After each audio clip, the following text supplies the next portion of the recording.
Welcome to Built to Go, a van life podcast. I'm your host, Jeff Wagg, coming to you from the College of Curiosity.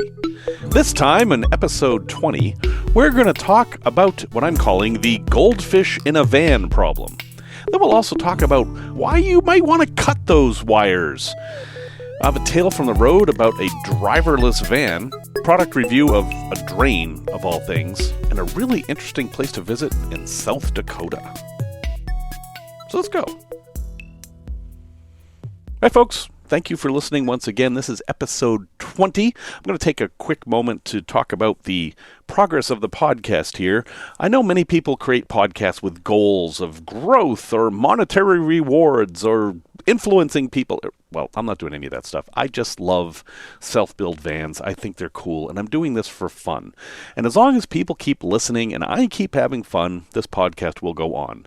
Last week, for whatever reason, we had a nice boost in numbers, and I'm still having fun, so on we go. But that's an invitation to you to influence the show in any way that you would like. If there's something you'd like to hear me talk about, if there's a problem you have with what I'm saying, or anything at all, just drop me a line. I'm at builttogo.com. That's the website. There's links there to talk to me on many various platforms. And again, thank you very much for listening. So the goldfish in a van problem is a metaphor. It goes something like this, and this is actually a real story that I've taken to apply to many aspects of van life. Guy gets on Facebook, and he's in one of the many van life groups, and he asks a very simple question. Hey guys, how can I keep a goldfish in my van? And then everybody tears him to pieces. Everybody. There were probably 150 responses to this guy, and 140 of those were basically accusing him of either being an idiot or a horrible person for presumably torturing a fish in that way. And I took a step back from all this, and I was like, well, isn't this kind of what van life is all about? Aren't we trying to do difficult, nigh on impossible things? I mean, we're trying to build a house on wheels. This is not normal. This is our challenge. This is what many of us enjoy about this, is that we present problems to ourselves and we find ways to solve them. So what's so egregious about trying to have a pet goldfish in your van?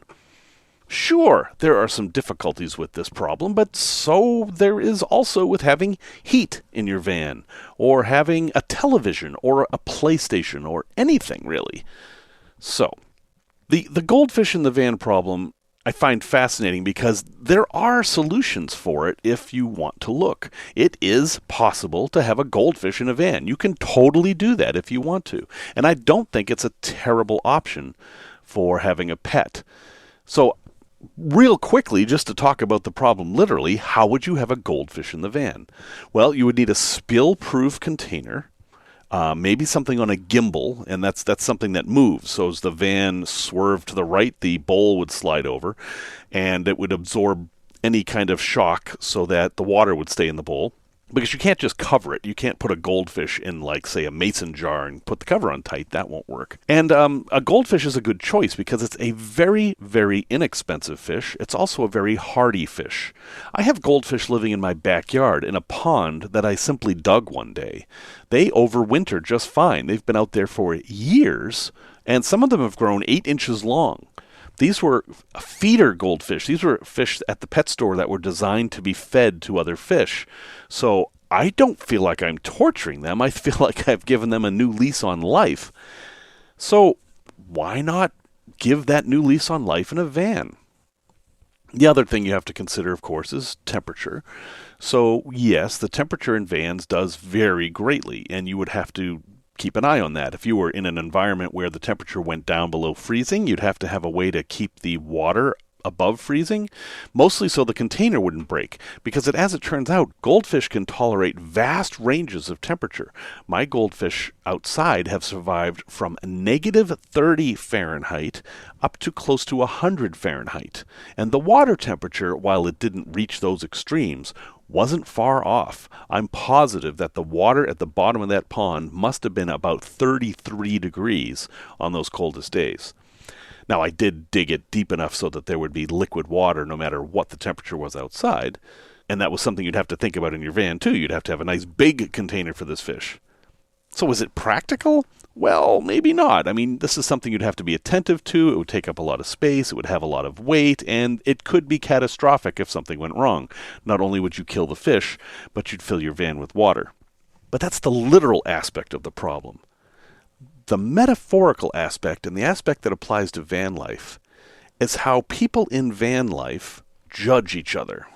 And I've been seeing this a lot lately, so I just thought I'd address it. Van life is not a single community. There is no real such thing as van life community. I mean, there are people who have vans who think they're in it. I mean, I'm positive the people who are full-time living in their vans by choice think of themselves as van lifers.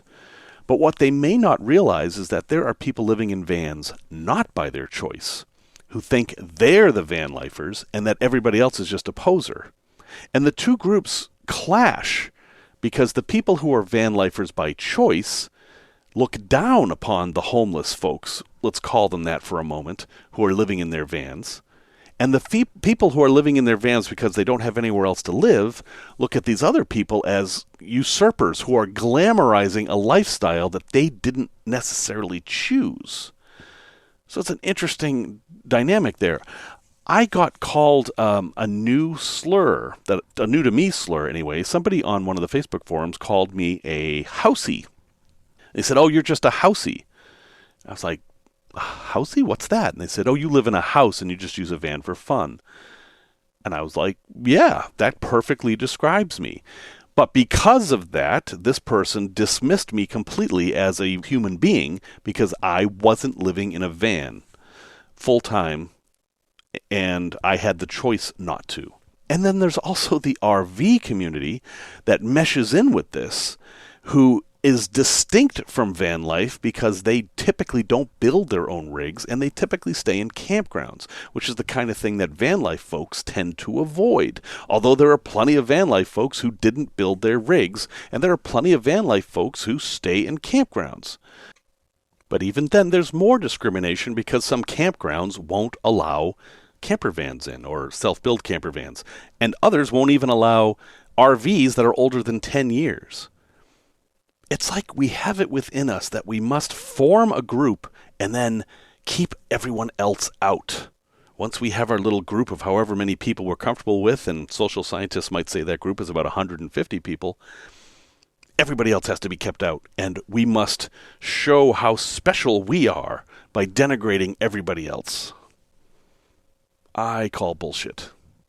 I don't think it has to be that way. I think that we can recognize the things we have in common. And that includes folks who have to live in vans, folks who choose to live in vans, and folks who have RVs. I think all of us have things in common. And that thing we have in common is that we all have problems we want to solve. Those problems are different. Each group has a different set of resources, but the problems are still there, and we all, as a crowd, can source solutions for these problems to help each other out. And that is what social media can be for. So why not help make it for that? Somebody says they want to keep a lizard in their van. What's your response? I'm going to say you should lean towards one of two responses. Number one response, I have no idea about this, I'm going to ignore it. And number two response, what ideas do I have about this? What can I say that will help this person solve their problem, even if that's just encouragement? Now, you might say that everything I'm saying simply boils down to, if you have nothing to say, say nothing at all. But I'm actually trying to get a little bit deeper than that. We will bond together as people if we recognize that we are all trying to solve problems and we all help each other solve our problems. Nothing will make my day more than if I find somebody on Facebook or Instagram or wherever who has a problem that I've already solved and I can give them my solution, thus making their day better. That is the best thing in the world. And I really wish that we could focus more on that and less on, oh, those Instagram people are so annoying, and, oh, look at that beat-up old rusty van. That makes us look bad. They park in Walmart, and then Walmart kicks us all up. Yeah, enough of that. Seriously. So, disagree with me? Let me know. I'm totally fine with it. You want to have 5 minutes on the podcast and express a different view? I will give it to you. But I strongly feel and believe that we are all better served if we think of it as we are all people with problems who want to solve them. That, to me, is the best model. Okay, Tech Talk. One of the things I've noticed that a lot of people who are just exploring van life is that they're terrified of two parts of van life. And I'm not talking about how to make money. That's a whole separate thing. They're terrified of cutting a hole in their van to put in their max air fan or to put in a hole for some sort of exhaust port or whatever. And they're terrified of cutting wires. I want to focus on that one for a little bit. Whatever it is in our upbringing that has taught us that cutting wires is dangerous, it's very, very strong in some people. And you have to get over it if you want to be able to build your own van. So I have a little project for you. If you're somebody who's afraid of electricity and afraid of cutting wires, play along with me here and go ahead and buy some things for your van right now. And I'm going to help you get over your fear of electricity and cutting wires. First thing I want you to do is just buy a little spool of wire. Just a little bit. You don't need that much. Even speaker wire is fine. Doesn't matter what kind of wire it is. 18 AWG or I think that's 1 millimeter in the UK, whatever. That's fine. So get a quantity of wire. Let's say 4 feet of wire, or 3 feet even is enough. Then get yourself a switch. Any kind of switch will work as long as it's just a regular on-off switch. Buy one that you're going to use in your van. I mean, go ahead and start collecting that stuff. Then get yourself a light. It can be an LED light. It can be just a light bulb that would go in your taillight of your car. Some kind of little light like that, but make sure it's 12 volts. And then get yourself a 9-volt battery. Now, I know you're thinking, well, wait a minute, he just said 12 volts. Now he's saying 9 volts. Doesn't matter. I'll explain. Get yourself a 9-volt battery, the kind that you would put in a smoke detector. That kind of battery. And here's what I want you to do. I want you to cut 2 1-foot pieces of wire. Okay? That wasn't so bad, was it? You're not really afraid of that because you can see it's not connected to anything. And that's basically how you're going to work on this stuff all the time. You're going to know it's not connected to anything. Okay, with those 2 pieces of wire, I want you to take a bit of the insulation off on each end, say an inch. So you want to have an inch of bare wire on either end of each cable. So you can do that 4 times. You can do this with scissors if you're very careful. You can do it with your teeth, but I don't recommend that. Some people do it with a lighter. That's not great either. The best way to do it is to get a pair of wire strippers. Guess what? If you're going to be building a van, you're going to be using wire strippers a lot. Go ahead and spend $5 on a pair of wire strippers. It's worth it. Okay, now we're going to take the switch. We're going to put it away. Okay, so now you've got 2 wires and the battery and the light. Go ahead and connect the 2 wires to either side of the light. I don't know what kind of light you have. I don't know how it is, but find a way to connect it. For this experiment here, you can just twist them together and that'll be fine. And now I want you to take the other end of the bare wire and hold it to one terminal of the battery. Basically, you're going to do that with both wires. One finger holding one wire to one terminal, another finger holding another wire to the other terminal. It's a little scary, right? You're touching the electric parts of the battery, but trust me, go ahead and do it. First, you'll notice you didn't get shocked. Actually, first you'll probably notice the light lit up. You have completed a circuit. You have made a circuit. Congratulations, you have done wiring.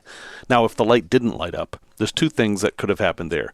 Either your connections aren't perfect and something's loose, maybe your light bulb's dead, that's possible too, or if you're using an LED light, the polarity is wrong. That means the negative and positive are reversed. Just swap the wires and it should work.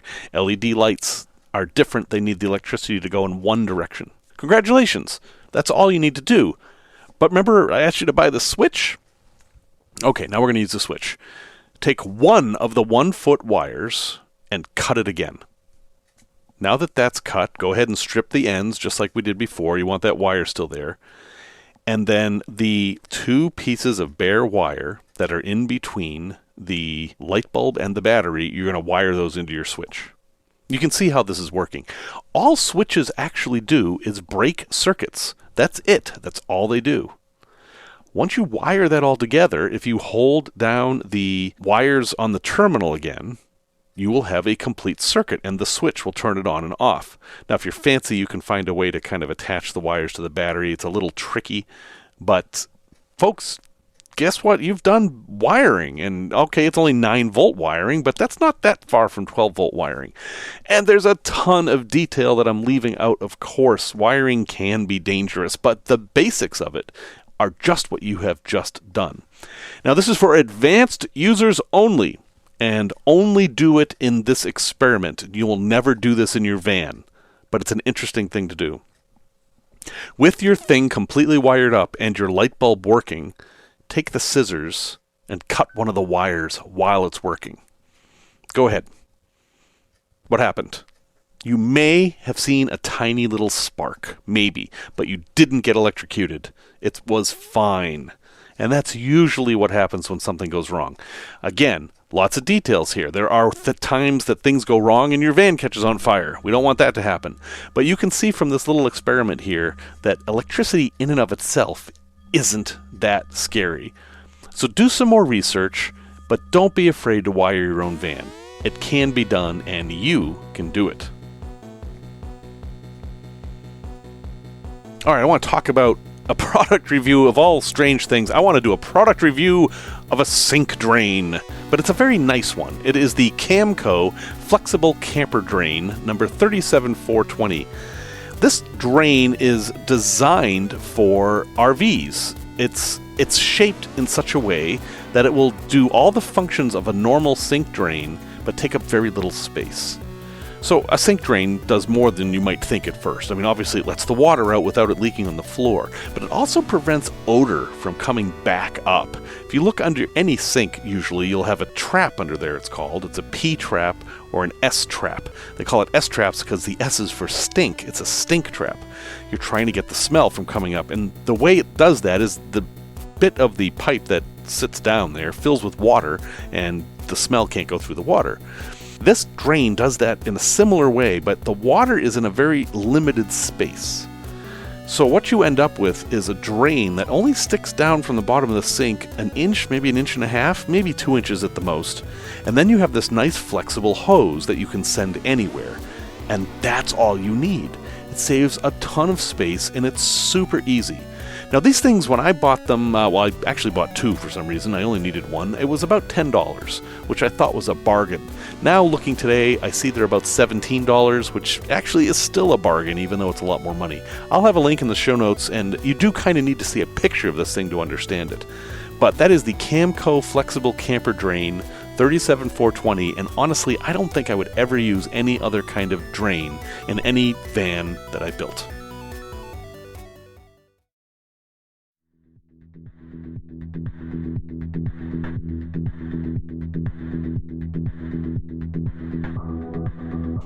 All right, let's talk about a really cool place to visit. It's in Mitchell, South Dakota. Now, if you're familiar with American geography, Mitchell, South Dakota might ring some bells, because that is the home of the famed Corn Palace. And no, that's not where I'm telling you to go, because I was very underwhelmed by the Corn Palace. The Corn Palace is basically an exhibition hall. You know, it's just it's a place where they have concerts and shows, and it's fine. The thing that makes it special is that they decorate the outside with corn in a mosaic pattern. And that's it. Is it worth driving hundreds of miles to see this thing? I don't think so. So when I got there and saw the Salt Palace, I was like, oh man, so what else is there to see?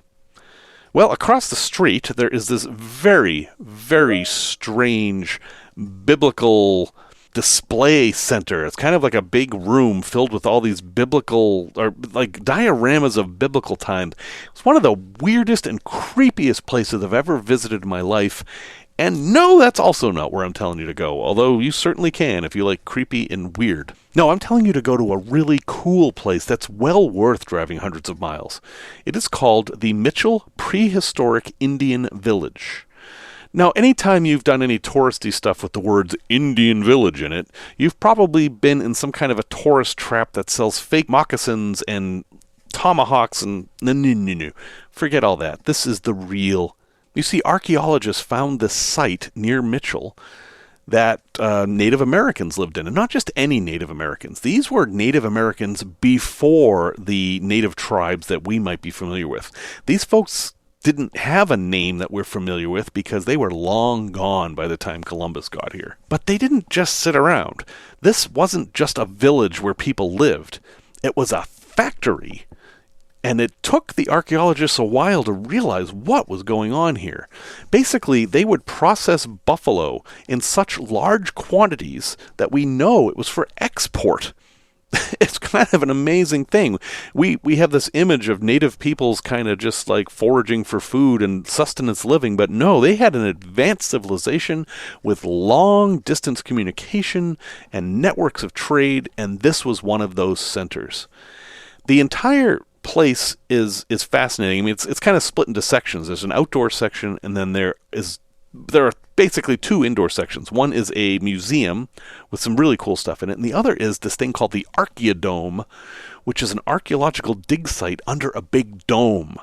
And it has these viewing areas around it, and you can come and see people work at certain times of the year. There are universities there working, or you can just see what the site looks like at any time.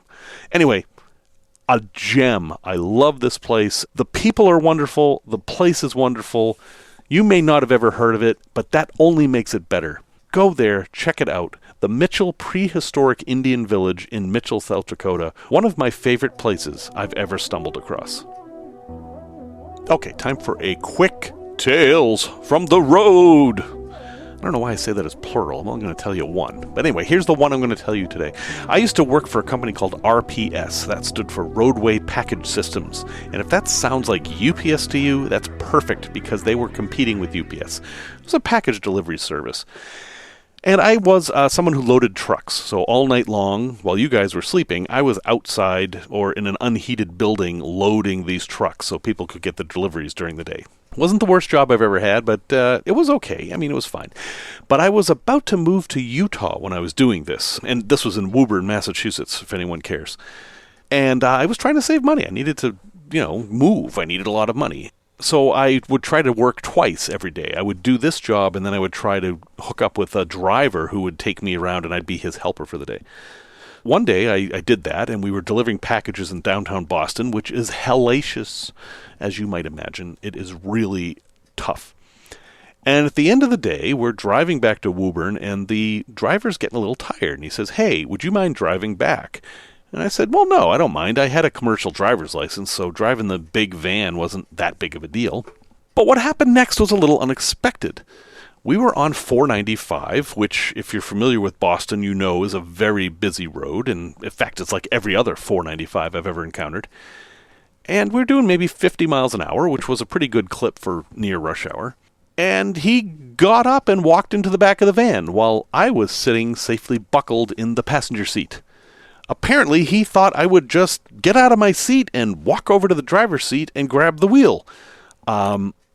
He literally climbed onto one of the shelves in back and went to sleep. Not instantly, but that was his intention, because before he could fall asleep, I was like, "What the hell?" And I quickly undid my seatbelt and did exactly as he knew I would, jumped across the van and grabbed the steering wheel and drove us back to the depot. One of the strangest, most unexpected things I've ever seen anybody do, and I never, ever went out with that guy again, because holy cow. So, yeah, don't do that. Wow. Okay, I've got a resource request for you here. Imagine you want to change the radio in your van. A lot of people want to do this because a lot of the radios that come with vans are just not that good. Or maybe you want CarPlay or Android Auto. Well, one of the things you have to do is figure out how many DIN your radio is. That's D-I-N. I should probably look that up.